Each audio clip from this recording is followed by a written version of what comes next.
من الشیطان الرجیم بسم اللہ الرحمن الرحیم ان الصلاۃ کانت علی المؤمنین کتابا موقوتا۔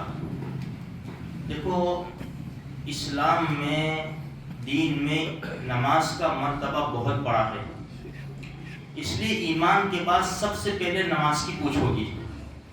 اسی لیے نماز پڑھنے کا حکم نہیں دیا، نماز قائم کرنے کا حکم دیا۔ اقرؤوا الصلاۃ نہیں کہا، اقیموا الصلاۃ کہا کہ نماز کو قائم کرو۔ اور 5ویں پارے میں اللہ پاک فرماتے ہیں کہ وقت مقررہ پر نماز فرض کی گئی۔ نماز جو بھائی فجر کا وقت، اس کا ایک وقت ہے، ظہر کی نماز کا ایک وقت ہے۔ اچھا، اب اس میں ہوتی ہے جماعت، بھائی جماعت کے ساتھ نماز پڑھنا یہ سنت مؤکدہ ہے، اور بعض علماء فرماتے ہیں واجب ہے جماعت کے ساتھ نماز پڑھنا۔ اسی لیے حدیث میں آتا ہے،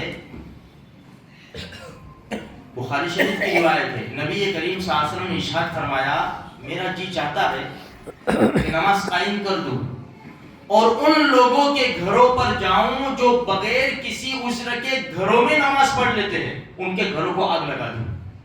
اب رحمت والے نبی اگر ایسا کہے تو کتنی بڑی بات ہو گئی۔ یہاں کس کو کہا گیا؟ جو نماز پڑھتے ہیں بغیر کسی عذر کے، گھروں میں نماز پڑھتے ہیں، مسجد میں نہیں آتے، جماعت کے ساتھ نماز نہیں پڑھتے۔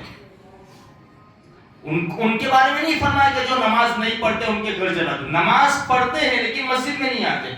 ہمارے نبی فرماتے ہیں کہ ان کے گھروں کو جلا دوں میں۔ اب جو نماز نہیں پڑھتے میرے بھائی، ان کے بارے میں کیا تصور کریں گے ہم؟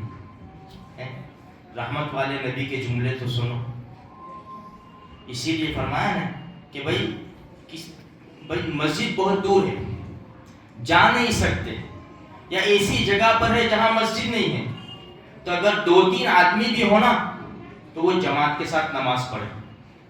بھائی ایک کمپنی ہے، وہاں کچھ مسلمان لڑکے کام کرتے ہیں، تو ان کو چاہیے کہ ایک روم کے اندر جماعت کے ساتھ نماز پڑھے۔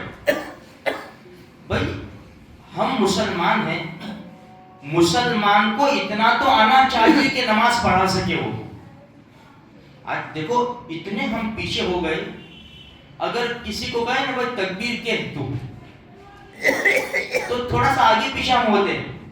کیوں؟ تکبیر بولنا بھی ہمیں نہیں آتی۔ آگے پیچھے سب کی بات نہیں ہے، لیکن ہوتا ہے لڑکوں میں ہے ایسا۔